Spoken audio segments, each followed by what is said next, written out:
This is the Global News Podcast from the BBC World Service. I'm Pete Ross, and in the early hours of Saturday the 1st of August, these are our main stories. FIFA scraps its controversial plan to sell stakes in its competitions to private investors after global outrage. And the head of a tech company hacked by a rogue AI agent calls for greater accountability. Also in this podcast, a discovery in the Amazon rainforest sheds new light on ancient indigenous civilizations. And we found one case where a capuchin monkey adopted a little marmoset monkey. Or there was a case of a macaque monkey who made friends with a chicken. The unlikely friendships forged in the animal world. It's nearly 2 weeks since the Men's World Cup final, but it seems football's world governing body FIFA has never left the news. In a dramatic development, FIFA's president Gianni Infantino says he's scrapping controversial plans to sell off stakes in the World Cup and other competitions to private investors. Following widespread opposition from both within FIFA and from regional confederations, Mr Infantino said the proposal had created division within the sport. James Freeney is a journalist with the New York Post newspaper. He's been speaking to Helena Humphrey. This was a question of politics really killing this deal. The numbers simply didn't add up.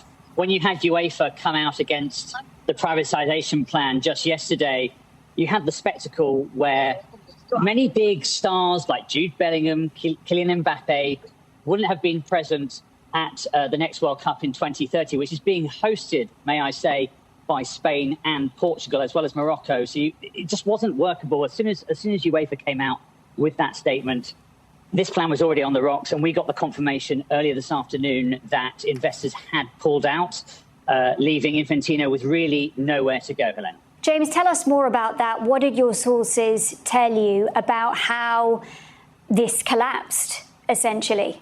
Indeed. So we spoke to many people across European soccer federations, Wall Street investors. This was really, as I've just said in my previous answer, a question of optics. No one would dispute that the game of football is all about making money. We know that from the Premier League. We know that from the UEFA Champions League. But the way that FIFA went about it is what basically killed this deal dead on arrival. The clubs, the federations, the fans. It was just the global outcry against Infantino's plan with, may I say, his own number two saying he wasn't even aware of it. It just left him really with no choice just to fold, as he did in this statement that he released. I think the question now is what this means for Infantino's leadership of FIFA. Can he go on, or will there be some kind of leadership challenge at the next presidential election? And what is the sense that you've been getting on that front as you've been speaking to different people about, the level of confidence or discontent with his leadership in light of this? As you've seen from the statements that have come out from federations, this is almost universal. As I said in my first answer, when UEFA came out with that statement that they weren't going to be present in the next 2030 World Cup, it was really already game over, I would say.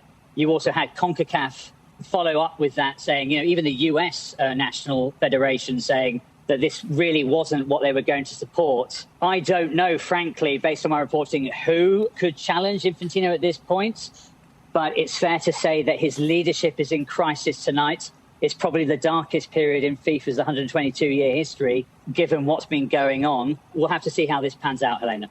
New York Post journalist James Freeney.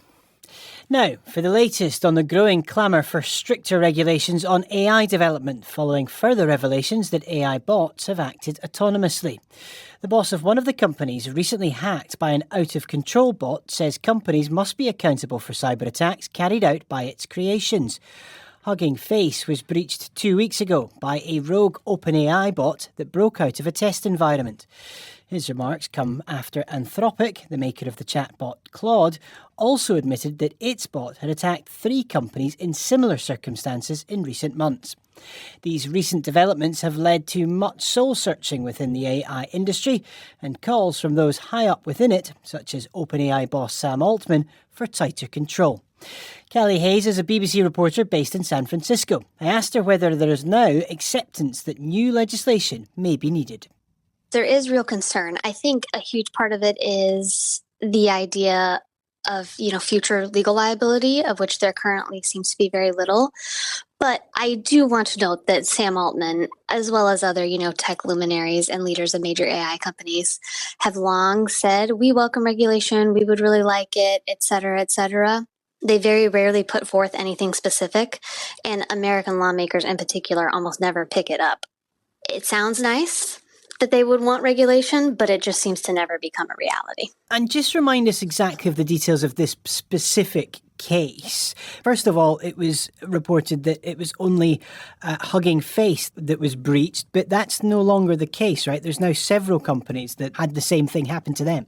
Yeah, there are a couple of others. They tend to be, Hugging Face, I think, has gotten the most attention because it's the most notable. It's just a huge and very popular repository for information, especially in the tech industry.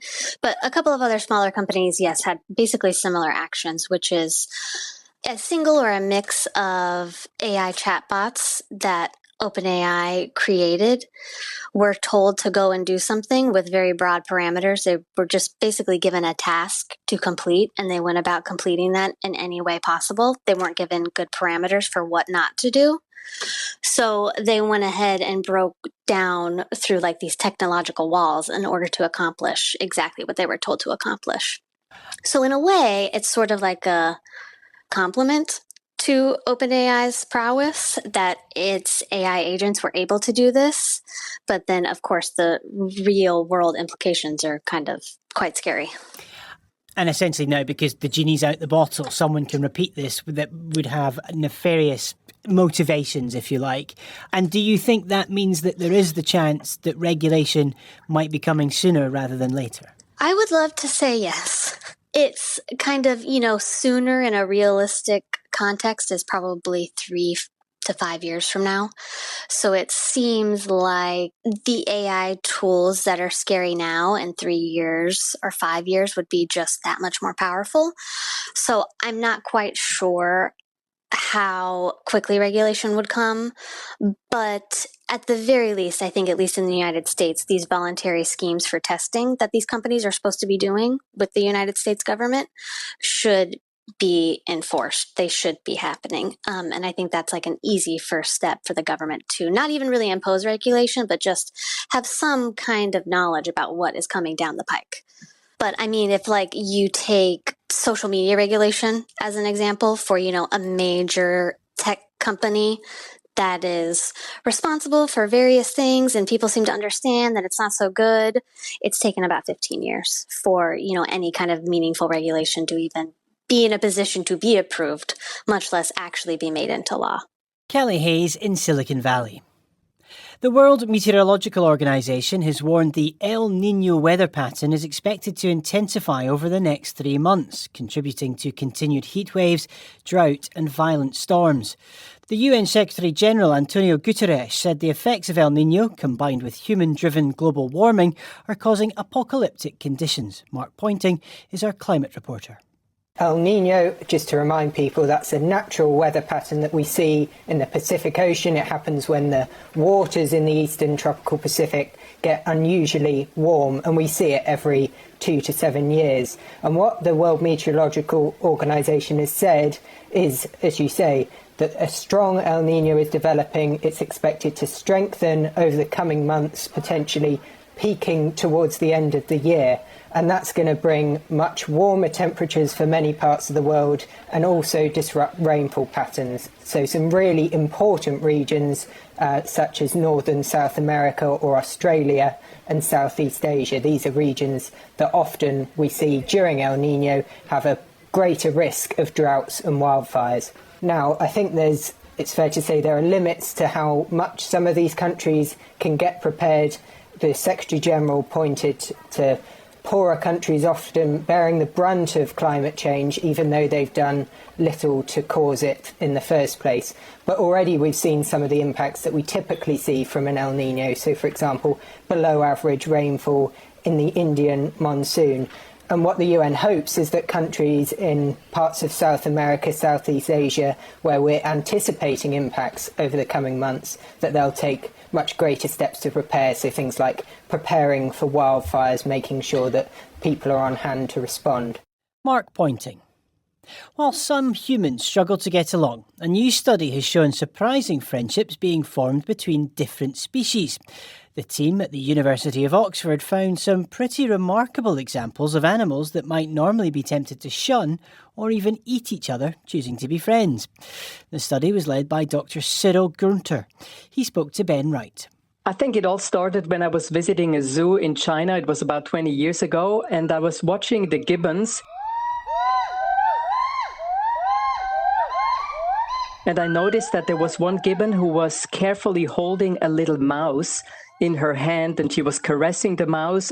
Then later on, when I was doing fieldwork in China for my PhD, I was studying a group of monkeys in the forest. And then I saw little monkeys jumping on the backs of domestic pigs.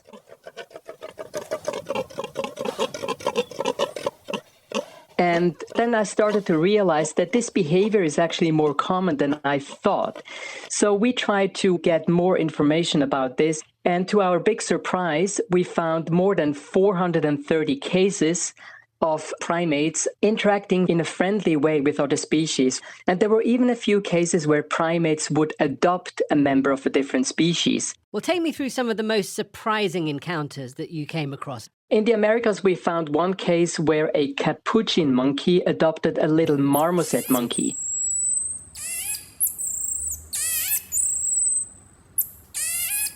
These are different species. They belong to different groups of primates, and normally they would not interact socially with each other. Or there was a case of a macaque monkey who made friends with a chicken.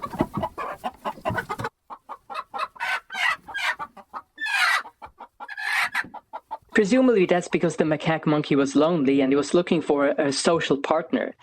That's probably one of the reasons why this behavior is quite common in captive situations or in a zoo environment when individuals don't have a play partner, for example. And what does that tell us about the emotional life of the animals and the species you've been looking at? In most cases, these interactions are probably driven by curiosity, but sometimes I think there seems to be genuine care for the other species. There were a few cases where the two different species started interacting with each other, and then the primate would become a little bit rough in the way it was handling the member of the other species.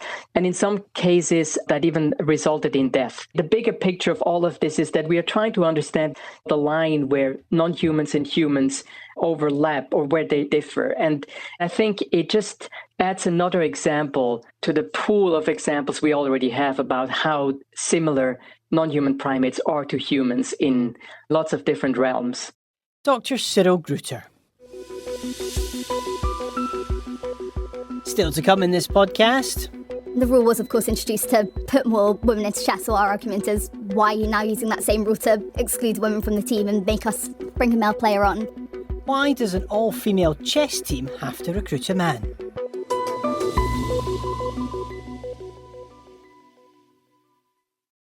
This is the Global News Podcast.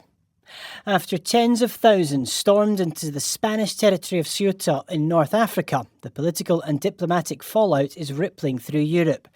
Madrid says the vast majority of those who made it to Ceuta have now returned to Morocco. At least 57 people were killed. It's still not clear what led to these events, with some people questioning where all the Moroccan border guards were when so many migrants were crossing. I asked our former Morocco correspondent Richard Hamilton for his assessment. I spoke to a Moroccan friend who's a journalist in Casablanca, and he was convinced that it was spontaneous. And he said this all happened because about a month ago, the Spanish Supreme Court ruled that if migrants who were trying to get into Ceuta and Melilla by sea, if they were intercepted, they can't be taken back to Africa without a fair trial. And he thought that this had encouraged or incentivised migrants to try and get into Ceuta. But I'm not convinced by that, because if you look at the footage, There's a sort of rent-a-mob look about the people. It's a bit like, say, if you have a political rally in parts of Africa and thousands of people are bussed in to support that candidate. It's just something not very authentic about it. For a start, they don't look like sub-Saharan Africans. They look like Moroccans, and they left very quickly without much protest, saying, oh, we don't like it in Ceuta after all, which is a bit bizarre if you've gone to all that trouble to scale these big fences, swim for 4 hours around the coast. If you go into all that trouble and then you go back now voluntarily, it just seems a bit odd. That's not the normal thing that a migrant would do. They'd normally set foot in Ceuta and then claim asylum in Europe. So I suspect that there's something going on, and that the Moroccan authorities, they may not have orchestrated it, but they've allowed it to happen to prove some sort of political point. And what could that be? Why would Moroccan authorities want to encourage this? What point could they be trying to make, do you think? So 5 years ago, there was a similar crisis. It wasn't on this same scale, but it was between 8,000 and 10,000 people got into Ceuta. And at the time, Madrid had offered medical treatment to the leader of the Polisario, which is the independence movement for Western Sahara, which used to belong to Spain. And Morocco was very, very unhappy about that. And in order to make a diplomatic point, they sort of allowed all these migrants to come in. So I think something similar is happening, but because they haven't stated what it is, it's quite difficult to ascribe a motive. This whole event leaves Spain in a pretty tricky position, not just pressure from within Europe because it's not policed its borders correctly, but also it needs the support of Morocco. It's going to need some assistance from Morocco for these people to go back, right? Yeah, and they've had a very close relationship and they've managed to collaborate pretty well, and Madrid supports Rabat's plans for Western Sahara, which is basically to keep it as part of Morocco but give it some limited autonomy. So Spain has collaborated. They've collaborated on immigration. They're both going to be co-hosting the World Cup in 2030 along with Portugal. Spain and Morocco have a long history together. They get on pretty well. But Morocco tends to use immigration. It tends to weaponize it in order to get something in return. But we're not quite clear what that is. Richard Hamilton. Archaeologists have discovered carved designs hidden in the dense Amazon rainforest, suggesting it was once home to a sprawling ancient civilization before European conquest devastated indigenous societies. Our reporter Anna Aslam has been looking at the research. The team flew over the forest canopy near the borders of Bolivia, Brazil and Peru with laser scanning technology, and they found nearly 400 geometric shapes carved into the ground with ditches, mounds and connecting roads. Most of the geoglyphs span 7 acres, and some are more than 2,500 years old. Their purpose remains a mystery. The lead researcher believes they could have been used for occasions like political ceremonies, music festivals and sports competitions. The team calculated that to create and maintain these earthworks, up to 3 million people could have lived in the 3% of the Amazon they examined. This suggests the ancient Akiri civilization was larger than previously thought. The scale is surprising given the community developed far from major rivers, which historically supported large settlements. And it's estimated that these indigenous people lived in the Amazon more than a millennium before the Spanish and Portuguese arrived. Now, while the rainforest has long been thought of as pristine wilderness, there is mounting evidence that the Amazon was densely populated by indigenous societies that were largely lost after colonization due to diseases, forced assimilation, and exploitation. Anna Aslam. Attendees at a global AIDS conference in Brazil this week were confused when US officials presented a map of Africa with countries in the wrong place. The US State Department has now owned up to the error and said it takes full responsibility for the confusion and misrepresentation caused. Shama Khalil reports from Washington. According to the State Department map, Nigeria, where the U.S. currently has several hundred troops deployed, appeared to be landlocked in the Sahara Desert. Mozambique, which is in Southeast Africa, was relocated to the Horn of Africa, while Ivory Coast in the west was placed on the other side of the continent. The map also included the completely unrecognizable shapes of 6 misidentified countries. The State Department described it as an unfortunate error caused when a team member had hurriedly altered the slides. But the Democratic Senator Jean Shaheen said the incident was an embarrassment, adding, "This is what happens when the State Department fires career experts and tries to have AI conduct diplomacy." Despite the controversy, the State Department said discussions at the conference had been substantive and constructive and reaffirmed its commitment in combating HIV/AIDS in Africa and elsewhere. Shaima Khalil. Earlier this week, Washington announced that it was banning foreign-made humanoid robot imports to the US over what the Trump administration described as unacceptable risks to America's national security. The news might come as a blow to China, as it's a leading manufacturer in the field. China is also a world beater in warehouse robotics. Its leading company is called Geek Plus. One of its main products is a squat floor robot that glides beneath storage racks, lifts them up and carries them across warehouses to waiting workers. Our correspondent Suranjana Tawari travelled to eastern China to see them in action. This is the headquarters of Geek Plus in the eastern Chinese city of Hefei. The company's become the world's largest supplier of autonomous mobile warehouse robots, with customers including Decathlon, Tesco and Walmart. The robots don't follow rails or conveyor belts. Instead, they navigate using cameras, sensors, and QR codes stuck to the warehouse floor. We have designed and Yan Liu is head of communications for Geek Plus. At the early stage, the challenge is to have the customers to recognize and believe those kind of robot technologies can really create values. But right now, what we see in the market is most of the companies, they see the trend and they use smart robotics to transform their logistics. Warehouse automation has existed for decades. What's changed is that software can now coordinate hundreds of autonomous robots at the same time. And so companies can deploy them without having to build special infrastructure. Other Chinese companies are going even further. Humanoid robots with 2 arms and 2 legs are being tested inside factories where they're inspecting products and carrying out simple tasks.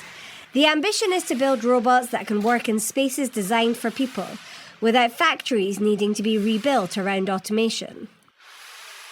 Warehouse operators say today's autonomous robots remain far more practical for moving goods around. Human-like robots may be the industry's long-term goal, but they're still some way from becoming a common sight on factory and warehouse floors. Suranjana Tawari. An all-female chess team in Britain has been told that after years of progressing up the national chess leagues, their promotion to the top division means they now have to have a male in their squad. The Four Nations Chess League introduced a rule in the mid-90s that states all First Division teams should have at least one player of each sex. It was designed to boost female participation in the male-dominated sport. But it now means the newly promoted She Plays to Win Lionesses team will have to drop one of its 8 female players to accommodate the ruling. Sean Lay has been speaking to Emily Mayton, an 18-year-old from the team, and he began by asking her how the team came about. It started out with 15 of us in lockdown. That's when I first joined the team. And since then, we've now expanded to over 1,800 young female players. The rule was introduced because female chess players are so underrepresented. I think it's only 11% at that top level of chess that are female. And the rule was, of course, introduced to put more women into chess. So our argument is, why are you now using that same rule to exclude women from the team and make us bring a male player on? What do you now have to do? Unless anything changes with the rule, we'll have to find a male player and bring them into the team. The female players that are already there will get less game time. It might be that the girls don't get to play all of the weekend. Our youngest player, Botana, she's, I think, 10 at the moment, and then the oldest are probably about mid-20s. I mean, it's quite a big thing for somebody, particularly at that young age, to be told that something you've been competing in and dreaming about, you might not be able to play even though your team is good enough. Exactly. It's like we've proven that we can compete at that level, that, you know, we're just as good as all of these male players.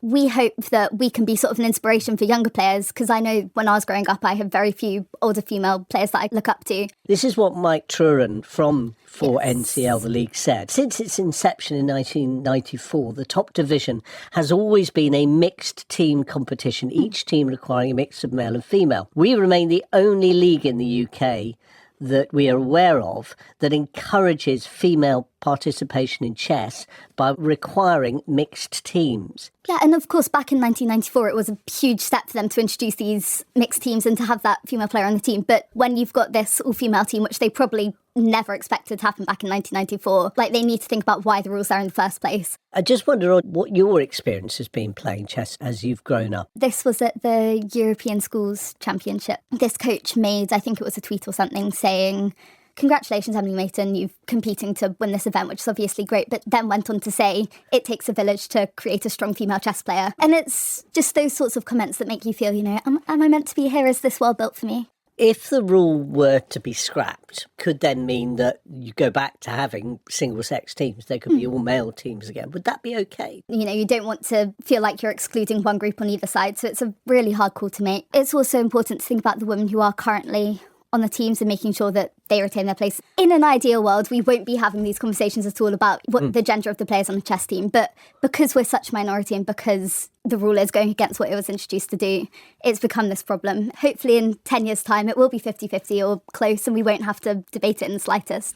Emily Maton speaking to Sean Lay, and a spokesperson for the Four Nations Chess League has said, and I quote, "We believe that by requiring all teams in the top division to have at least one female player, we actively encourage female participation in chess."